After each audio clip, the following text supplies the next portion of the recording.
At some point in 2021,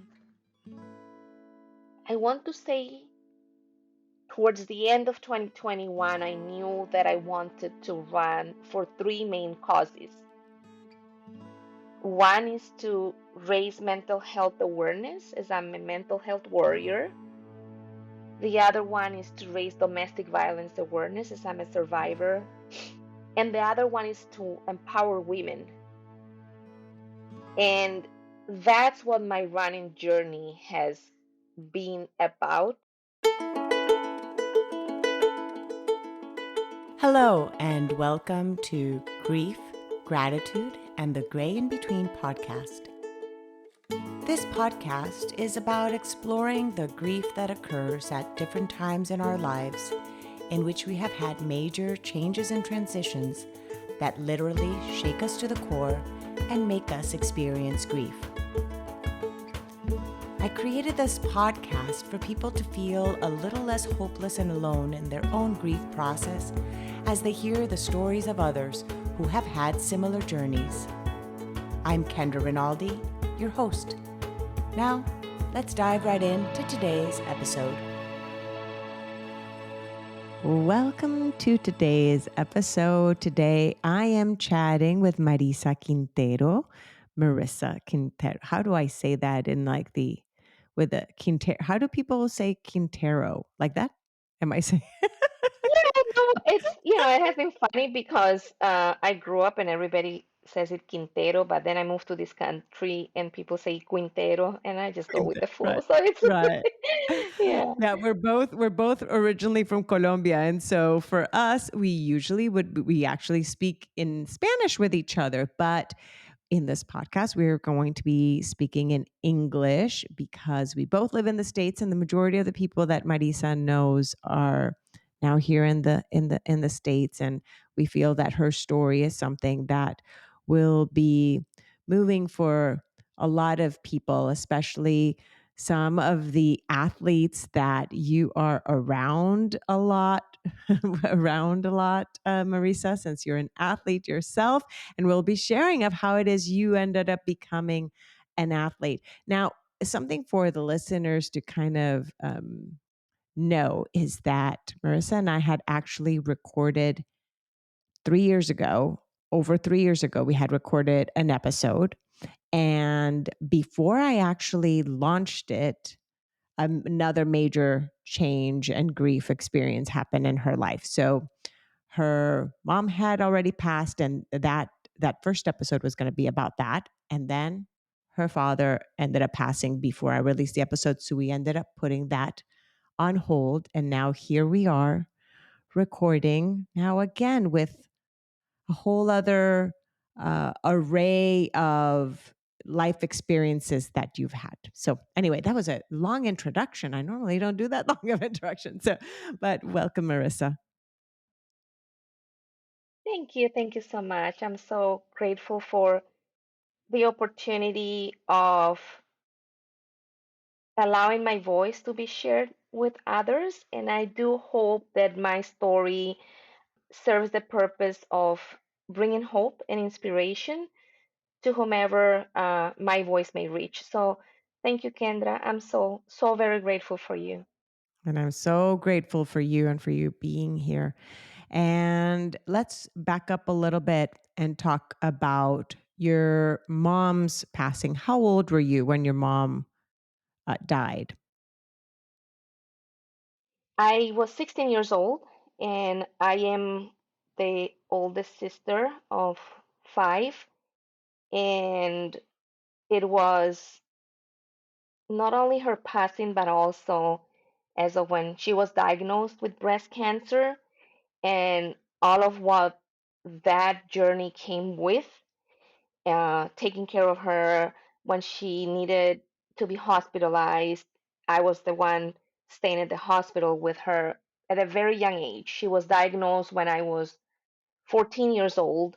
And then, with her passing, um, I was pretty much in charge of my household as my dad, he worked. So, and we had no relatives around us. So it was just it was just something that happened. I never paused to think about what I was living. Um, and it wasn't until 2020 when I had my crisis of my mental health and fell in a very deep depression did I come to realize that I never had the chance of grieving the sickness and the loss of my mother. So it has been a roller coaster of emotions throughout the years and unattended emotions that, that's, I guess, that eventually life will come to you, knock on your door, and say, it's about time you pause and you work on healing. So, this is what I am very focused on in the last 4 years on my self healing journey. Thank you for sharing that. And you bring something up that is so important is that aspect of really untapped grief. You really had not been able to really feel that grief because you were the oldest of four. You had to just do life and take care of your siblings and help your dad at that moment. And there was really that was not even an option almost for you to really feel what you needed to feel. So here is many years later, probably what 30 years later or so that or so in 2020 how many years what year was it that your mom died? In 2020, it was 23 years of So my mom's 23 years passing. later. 23 years later, and then you start feeling all these emotions. Of course, it's also in the thick of the pandemic. So that also the part of also being alone, we're at home, we're isolated. A lot of other emotions showed up for a lot of people that didn't even have to do with the part itself of the isolation of the pandemic. But then here we are sitting with our thoughts and our emotions, and all this bubbles up as well, right? So you ended up making a very big choice as to what it was you were going to do for your mental health. And that completely shifted your whole life. So, share with us, and I mentioned you're an athlete as I started at the beginning. So, share with us what was this big major shift? Sure. So, besides having lost my mom at a very young age, I in 2020 it had been 4 years of having separated my ex-husband, and also in those last 4 years identifying that what I had gone through in my marriage was a whole lot of domestic violence. And when I made the decision of separating, um, it was just because one day I said, I cannot have my kids grow up living in a household where this seems to be the normal, because it was not the normal. I have two sons, and I didn't want them to grow up thinking that what they were seeing was okay. So in 2020, when the world shut down, um, it was just, I guess, the last little thing that my mind and heart and soul were able to cope with. But I do consider that 2020 was my year of crisis and victory, because in my willingness to continue to be responsible for my two sons, I knew I had to do something.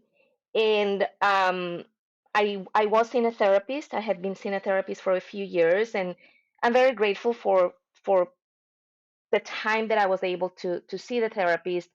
But then they grew very concerned, and they put me in contact with my doctor, and they said I had to get on medication, and I was refusing to get on medication because I just didn't want chemicals in my body. Um, until they were like, you have to. So I decided to give it cry, and a whole month went by, and I felt no change whatsoever. And by no change, it was I was crying daily. There was there was nothing that helped me not cry. And it was so hard because, my kids have been fully dependent on me, with no family in this country, and with the isolation. It was like I had nobody to reach out to, nobody that I felt I'm drowning, please help. I just couldn't, because nobody was seeing anyone. And my oldest son, who I, honest to God, feel he's like an angel. He would wake up every morning. He would make breakfast for his brother and him and myself, and would make sure that both of them were connected on their Chromebooks for school. And he would literally drag me out of bed to make sure I would log in to do my job. And then he slowly started saying, Mom, we need to go out for a walk. Let's go here. We won't be in contact with people. It's okay. Because I was so afraid. At the beginning, like everybody was so afraid of everything. So I slowly started going on walks. And then one day he eventually found a mountain that's nearby to where we live. And he said, Mom, I found this place where we can go and hike. And I promise you, it's not difficult. It's very nearby. Please, please, please take us. And we found that place. It's Goat Rock in Hamden. And that place is what I consider my sacred place. It was where a lot of my healing process took place, began.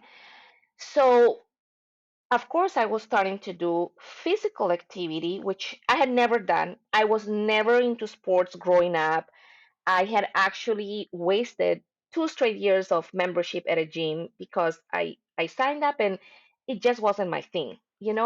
So, but being out, just exercising, walking, and those short hikes, and the contact with nature did something in my brain that I felt like it was helping me. And I was maybe getting better at that feeling inside me that I don't know if I can describe as fear or emptiness or tightness. I was just out of balance. So my after the first month went by of this treatment, and I called the doctor and said I feel no difference, and they were like, okay, we need to double the dosage. So that's what they did, and I said okay. And after the second month went by and I still felt no difference, I said, I'm not doing this anymore. I don't want more chemicals in my body. I will make sure that I'm going to do whatever it takes to heal and get out of this depression. And I was slowly getting closer with a handful of women who were like mentors, like guides, like the nurturing mother that I had not had since a very young age. And through prayers and endless hours of phone calls where they would just hear me out, allow me to cry, listen to me, gave me some guidance, I slowly started to just come out of that deep sadness and pain that I had been living for so many years without knowing.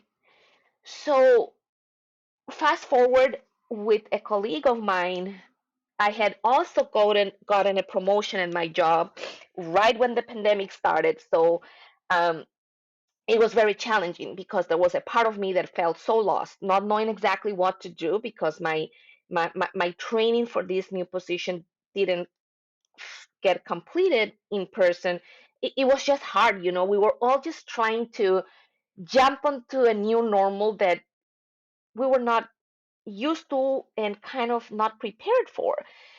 Um, so, but him and I worked a lot together, and he's been at this company for many, many years. And at some point, we friended each other on Facebook. And then he posted about holiday series training at 413.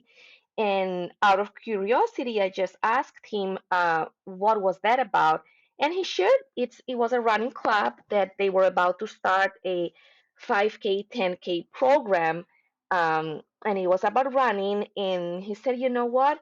You should try it. You might like it."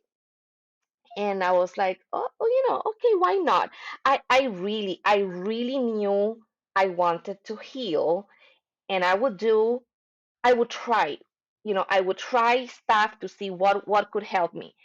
And October 29th, 2020 was the first time that I went to 413. I actually ran a 5K that night. It was raining on a fall night, so it was kind of chilly, but I ran the whole 5K. My friend stayed with me the whole time, and I fell in love with running, and there's no going back for me. So that's how I'm so thankful that you call me an athlete. It's funny because sometimes we are our worst critiques, and I kind of don't see myself as an athlete. But that's how I came across of running, and it has been an amazing journey. It has allowed me to discover the woman I didn't know I am, and it has given me tools to realize that I'm stronger than I think I am. So a lot of my self healing and a lot of this becoming the best version of myself has happened thanks to what running has brought to me. Wow. It is just so incredible what you have been able to accomplish. You and I have never met in person, Marisa, right? You have met my sister many years ago, but we've never met, but we were acquaintances on Facebook, and seeing what you were doing. And you live in the Northeast, running in the snow. It did not matter, rain or shine. You were out there running because you were running for your life, like literally, like to be alive and to be able to feel who, like what you just said, rediscover who you were. So this dedication that you started implementing started then to heal your soul, right? And for you to be able to discover.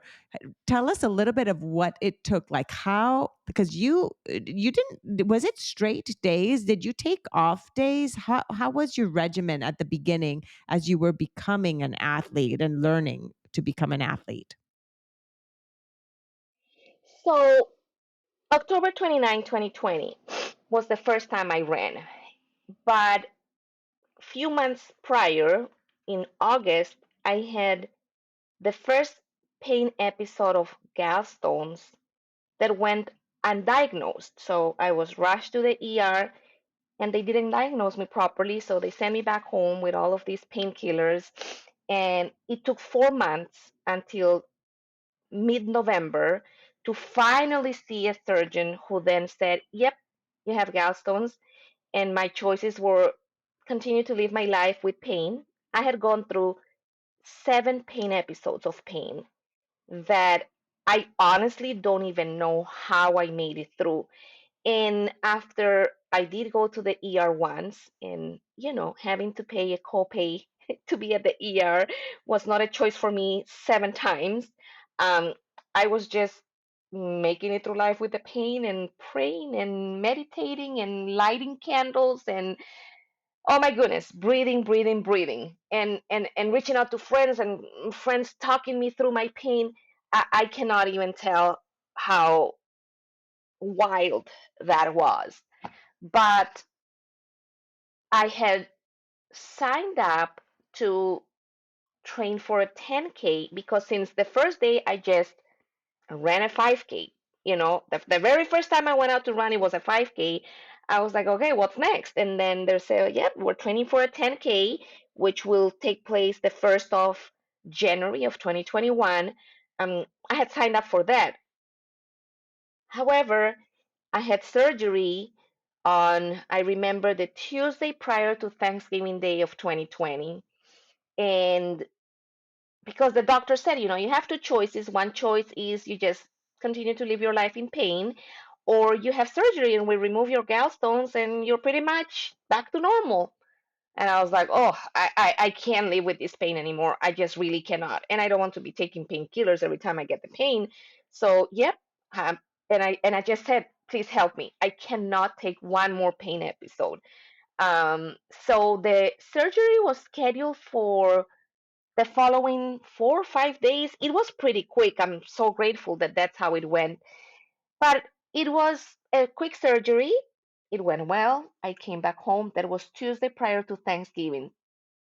On the Saturday after Black Friday, the pain came back. And I was like, I think this is in my head. Like, how can I have the same pain back when they remove the whole gallbladder? Like, it's impossible. And a friend did come and check on me because she was worried about me. And when she came here, with our masks and everything, and her husband, and she was like, "Oh my God, we have to take you to the ER. You don't look well." So then again, took me to the ER. She couldn't stay with me because then again, the pandemic. And then, long story short, whatever, I don't know if they did a ultrasound or what they do, they didn't find anything. They just gave me morphine and sent me back home and wait until Monday to talk to the surgeon. Not even acknowledging that I had just had surgery 4 or 5 days prior to that visit. So came back home that Saturday. Into Sunday, my stomach wasn't holding any food, any liquids, any nothing. Monday, first thing in the morning, I called the surgeon's office and then he ordered an MRI. Had to wait until Wednesday for the MRI, but thankfully there was an opening that night. They called me, my friend picked me up, took me, and then came back home. Had to wait for the MRI results. And then Tuesday morning, my friend came to check on me and she was like, "We're going to lose this girl if the doctor doesn't see her." And she just drove me to the doctor's office. And when the doctor saw me, he looked at my friend and he said, "I have to hospitalize her right now. We need to stabilize her." And I remembered that I told my friend, "Please call my dad. Just let him know what's going on. And please, please help me make sure my kids are good because my kids were here home alone." So thank God a friend just came and picked up my kids, took them to her house, and I didn't need to worry about them. They found a bedroom in the hospital. Like, they had to like rush me up and try to stabilize me because the pain was unbearable. And what ended up happening was that a stone had slipped and gotten stuck in my common biliary duct and caused me an acute pancreatitis. So they had to stabilize me, and the day after, I had another surgery. But the medication, the painkiller that they gave me when they were trying to stabilize my pain, was one of the strongest narcotics. And the feeling of, literally, I felt like I was dying. And it should have taken one dose and the pain should have gone away. It took them 3 doses because the pain would just not go away. And I remember every time they were like trying to calm me and stabilize the pain, all I was doing in my brain was like, "God, I know that your will in my life is bigger than my desire, but I beg you, please don't take me. I cannot leave my kids behind. I cannot." And I was on repeat mode. Like, that's all I could think of, my kids. And I knew the feeling because I had lost my mom at a very young age, and I did not want my kids to go through that. And the difference as well was that, thank God I had my father when my mom passed. My kids, unfortunately or fortunately, don't have a responsible father. So I was so afraid. But thank God I was able to go through, a second surgery. It was, I want to say I was hospitalized for a total of 3 or 4 days. But I also, while I was there, I was able to hear there was a patient that had an interpreter because they didn't speak English, and it was a Hispanic speaking patient. And I was listening to the translations, and the translations were not word by word, and I felt so powerless, because patients have the right to get all the information in regards to their health. And when I walked out of the hospital, I knew that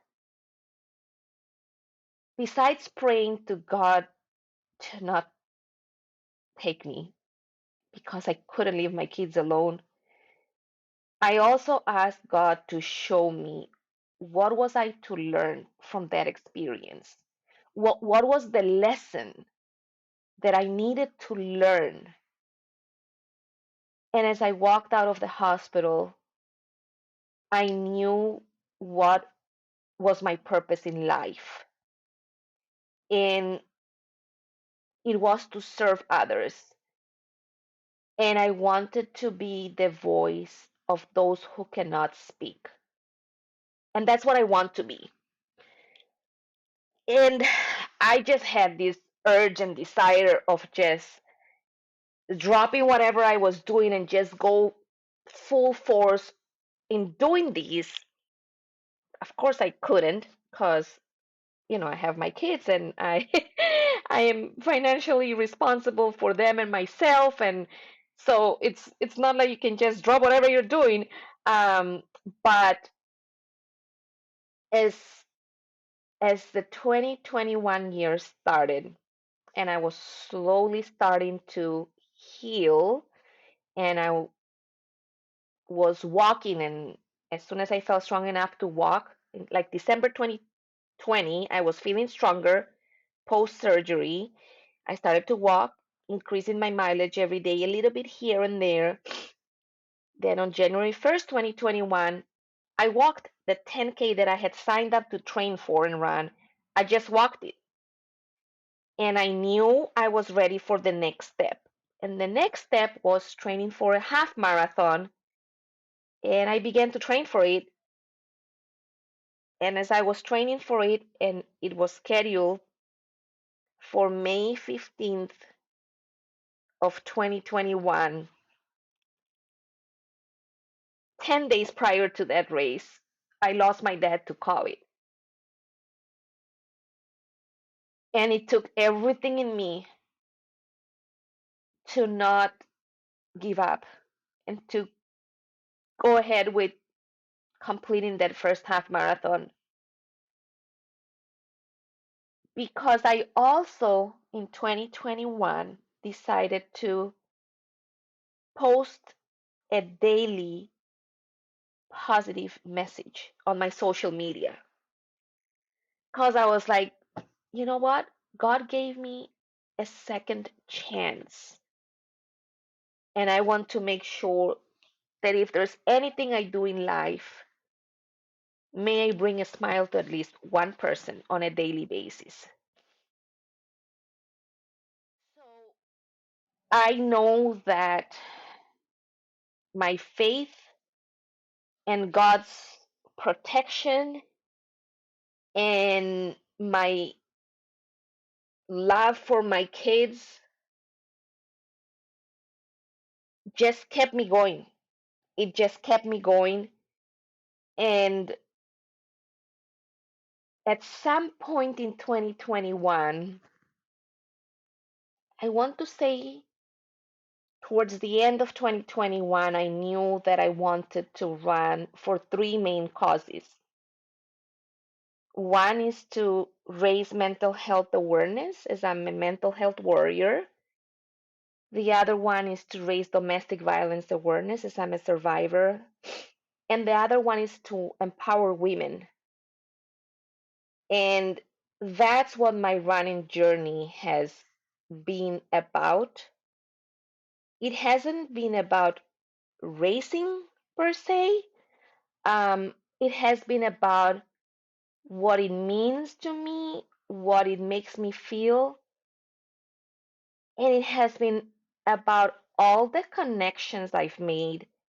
I'm part of so many different Facebook running groups, and it has just been amazing how people that you could quote unquote consider as strangers, because I don't know them in person, they don't know me in person.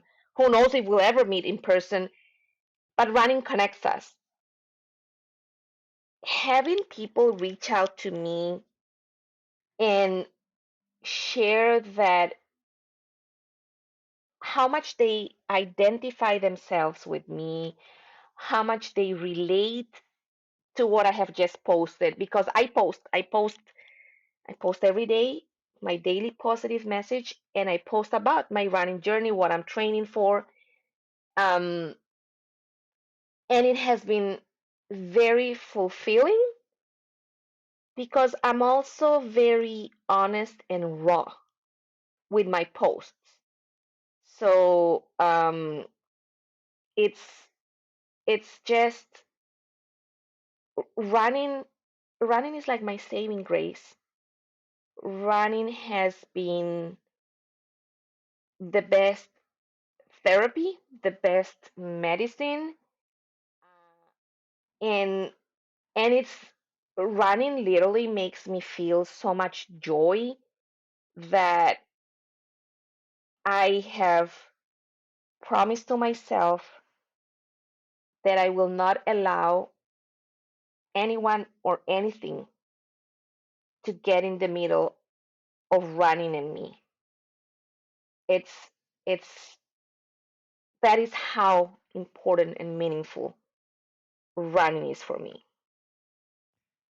Well, because running has been your lifesaver, as you said, and it has been your medicine. It has also been, as you said, the way in which you are speaking for these different groups of people that may not have a voice. Domestic violence, is one of those that is something you're speaking now for, just even with your running, because you're giving that even a name.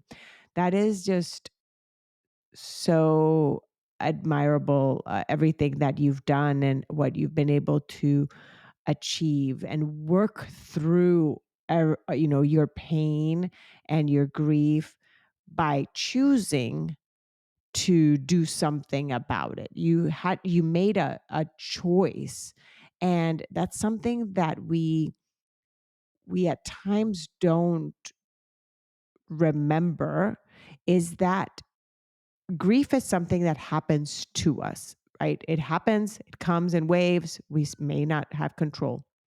But then what we do with that, the mourning process, as they say in English, that we do have, we do have some control over. And in your case, running was that way in which you moved through that grief and that pain and your depression and all that. So that, and prayers, and you said you had this group of women as well to support you. Now, what do you think was different at, well, I already, maybe I already am answering that question myself just by hearing your story, but here, so it's your dad died then in 2021. You had already been running. You still, he died May 5th. On May 15th you still ran that, the 10, was it not a 10, it was a half marathon at that point, right? That was the half marathon, the Yeah, half marathon yeah, that my you had, first one. Mhm. your first half marathon on May 15th. And what other things have you used as your tools in your grief journey since your dad's passing that are very different than what you probably even had when your mom died? Oh, well, running, definitely running.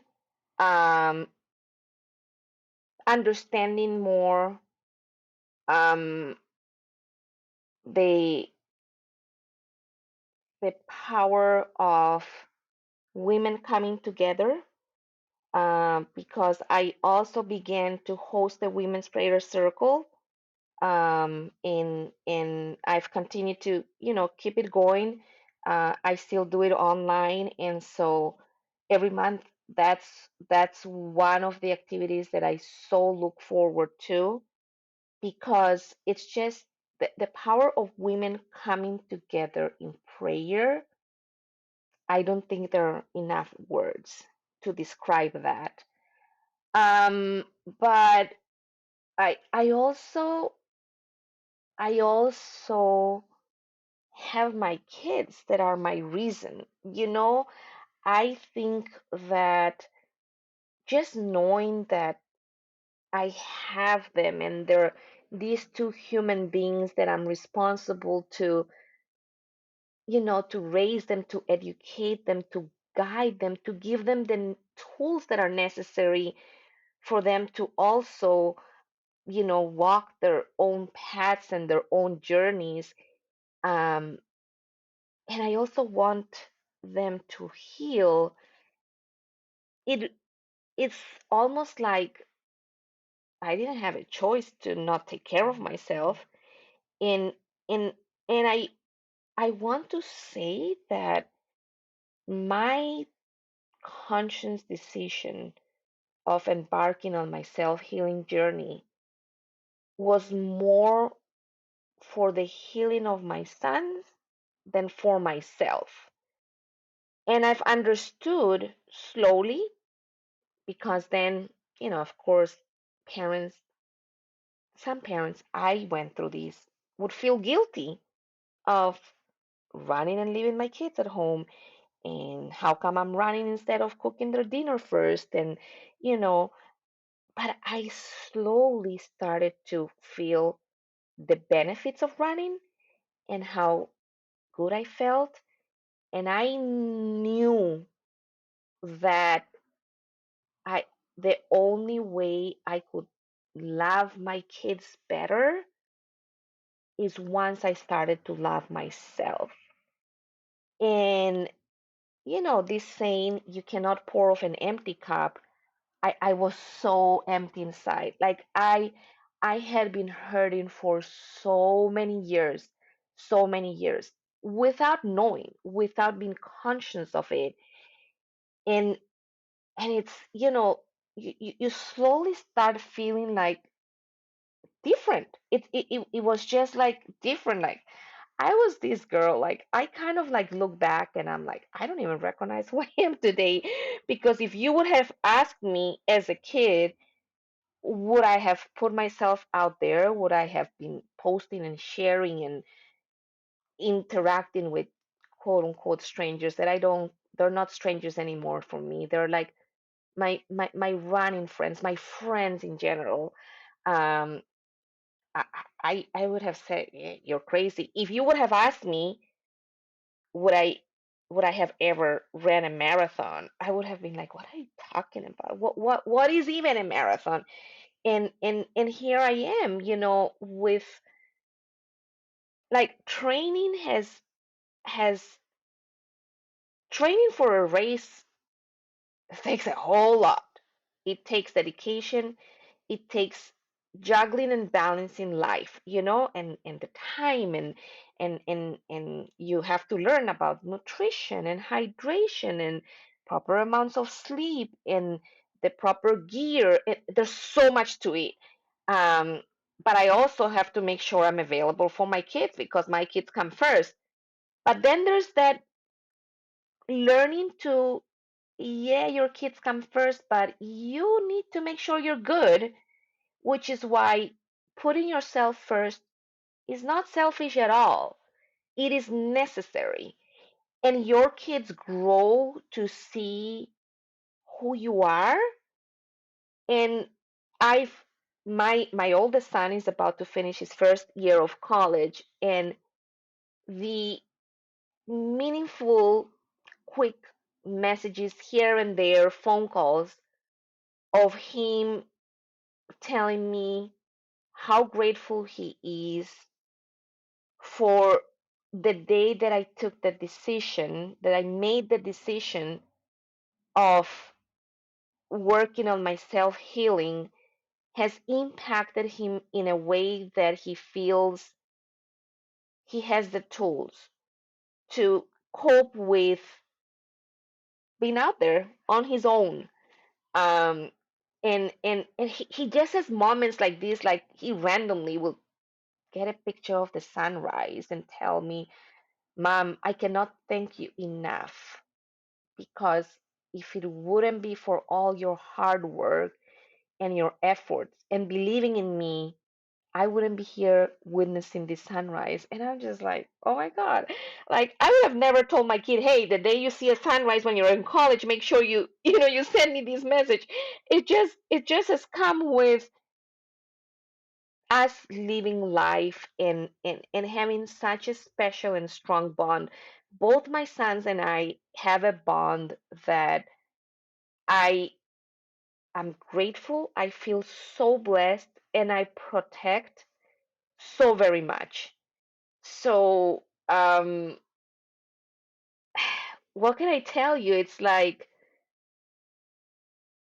dealing with the loss of my father has just been so different because of the tools that I have now. And I can tell you the roller coaster of emotions that I've been through this month and preceding my dad's upcoming anniversary, I I wouldn't have been able to handle it how I have been if it weren't for running. I was so moved by what you were sharing about your son because when you were sharing earlier that he's the one that was dragging you out of bed, almost like, let's walk, let's go up this hill. What was that mountain called again? Headstead? What was it? The first mountain? Goat Rock.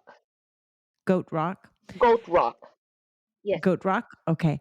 So when you know the fact that he actually was the one that even showed you the possibility of what you were capable of doing, and he really was your steward to this journey.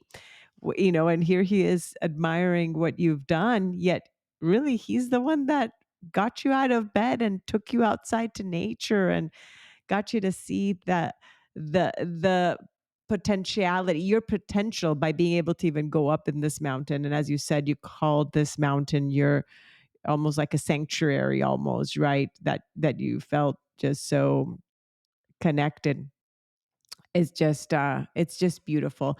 And something else that's coming up for me as you're sharing is the part that you at the age of 14, basically you became a caretaker at the age of 14 because you were helping take care of your mom when she was ill, and then at 16 you're caretaking of your siblings,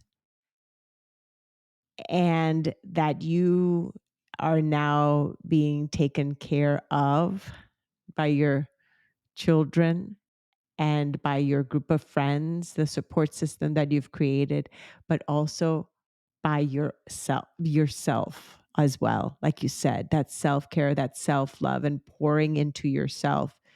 It's just beautiful because it's something that you had to nourish the little girl in you that wasn't able to really have a childhood. You had to grow up so quickly. So it's just incredible. Now, as we're recording at this moment, it's the end of April. By the time it airs, it's probably months down the line, and things that we're saying will have already happened. You have a goal in mind of what it is you want to accomplish. You've ran 2 full marathons so far. You've ran 13 half marathons, correct? And now That is tell correct. us tell us what your goal is of how many marathons you wish you're planning to run before you turn 50. Yeah. So about marathons, I'm not sure, but I am on a personal goal of completing 50 half marathons before I turn 50. And I'm determined. I I really love being able to be part of different races, and when I do these races, I dedicate them to different causes. Some I have dedicated to raise domestic violence awareness, some to raise mental health awareness, some to empower women. My upcoming half marathon will take place on Mother's Day. It's the Mother's Day half marathon that's ran here in Whately, Massachusetts, and I'm actually fundraising for an organization that's called Cancer Connection, and it's an organization that supports cancer patients and their you know relatives, and that's another cause that's very dear to me since I lost my mom to breast cancer. But I'm also part of Team RWB, which is an organization that supports veterans. And as a civilian, I have been learning about what veterans have done for this country, and I have so much respect for that and all of their sacrifices, as well as understanding how much their service may have impacted not only their physical well-being but as well their mental well-being. So I work actively in organizing activities to help them incorporate into an active and healthy lifestyle. So some of my races are also dedicated to veterans. So I do try to run races and make them meaningful per se. Um, and I sometimes will have a goal of, oh, I want to have a PR, which is a personal record, because who doesn't like to be like, oh, I ran this one 2, 3, 4, 5 minutes faster. That's a nice sense of accomplishment. But that's not my focus. My focus is what can I do in service of others? What can I do that can help others know that there is hope? And I'm grateful that I have been able to be consistent with running and with all that takes, because you also have to incorporate strength training and you have to incorporate rest days, and I've been able to do it because of how much it means to me, and I also want to not be injured, so I try to make sure I'm following the advice of um, people that are more experienced, my coach as well. But that consistency is what has really paid off in allowing me to continue to run, and I've had an amazing physical recovery period post races. I just recently ran the Boston Marathon, and by the fourth day after the marathon, I was back at running. Of course, taking it easier, because my body's physically still recovering, but I'm basically back at it. So it's it has just been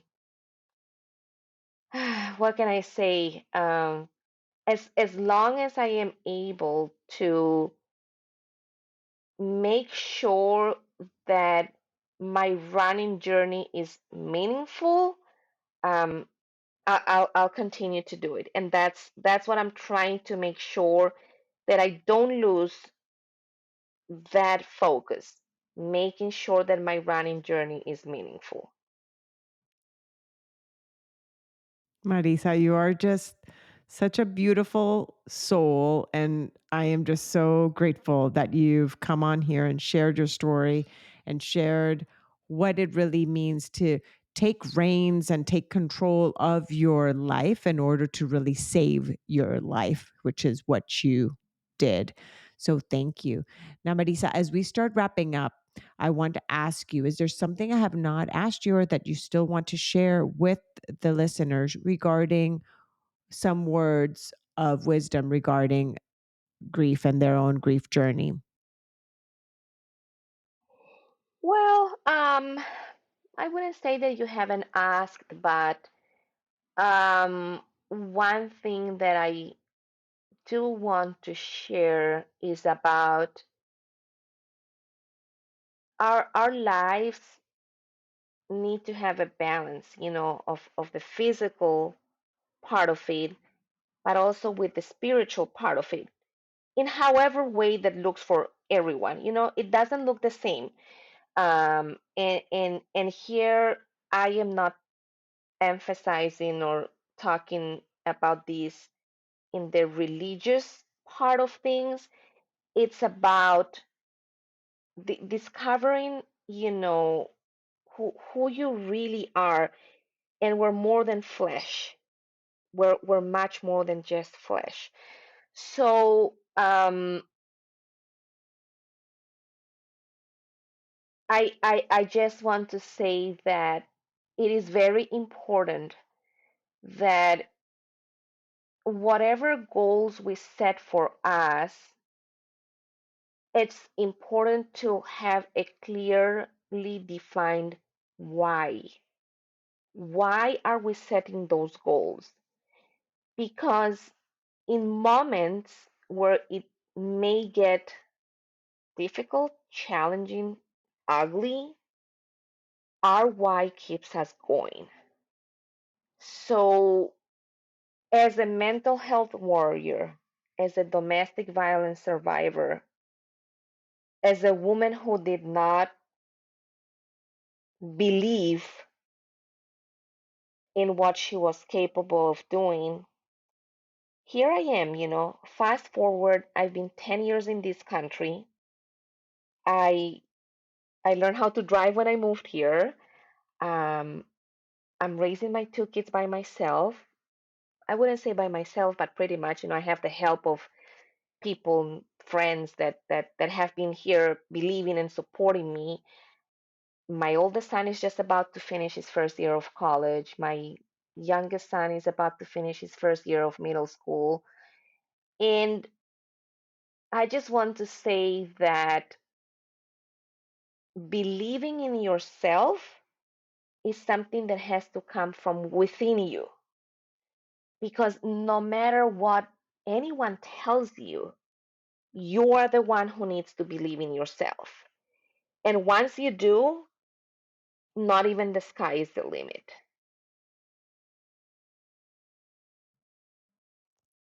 Perfect words to finish this very inspiring conversations, Marisa. Gracias. Marisa, how can people get in touch with you? You mentioned there's a lot of Facebook groups you're a part of. I'll make sure to share any contact that you have at the bottom here in the show notes. But what would be a way of people being able to follow your journey?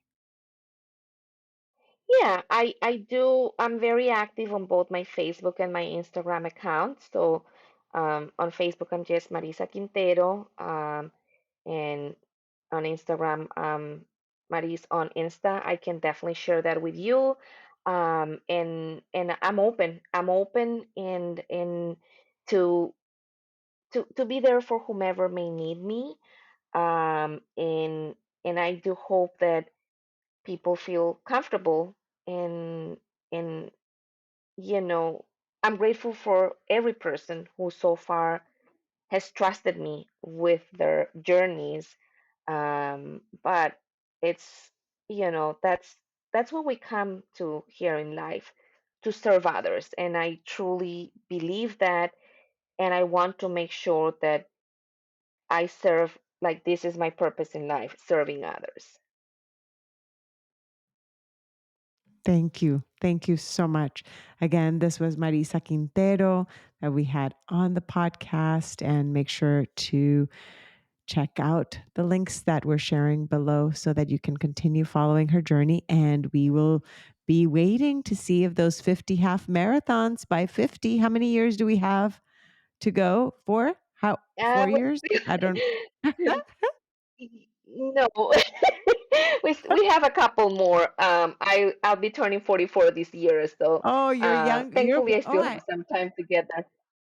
I didn't realize you were that much younger than Zorana, than my sister. I thought you were the same. So that's why I was saying 4 was because I was calculating my sister, what my sister Zorana's age Yes. would have been. And so that's okay. So we've got some years. We've got, if you do 13 half marathons, if you do 6 half marathons, how many do you have to do a year to complete the 50? I'm horrible at math. I have to, yeah, no, I believe I have to do five or so, but like last year I ended up doing seven, and this year I'm aiming to do six. So, Okay. I continue to do them as long as I'm healthy to do them. That's how I'm going about it.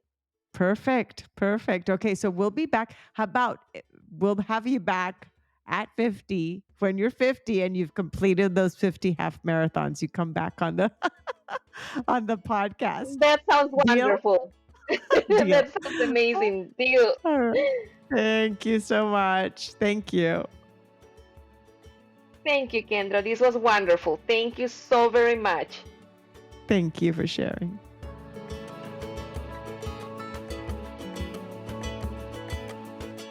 Thank you again so much for choosing to listen today. I hope that you can take away a few nuggets from today's episode that can bring you comfort in your times of grief. If so, it would mean so much to me if you would rate and comment on this episode. And if you feel inspired in some way to share it with someone who may need to hear this, please do so. Also, if you or someone you know has a story of grief and gratitude that should be shared so that others can be inspired as well, please reach out to me. And thanks once again for tuning in to Grief, Gratitude, and the Gray in Between podcast. Have a beautiful day.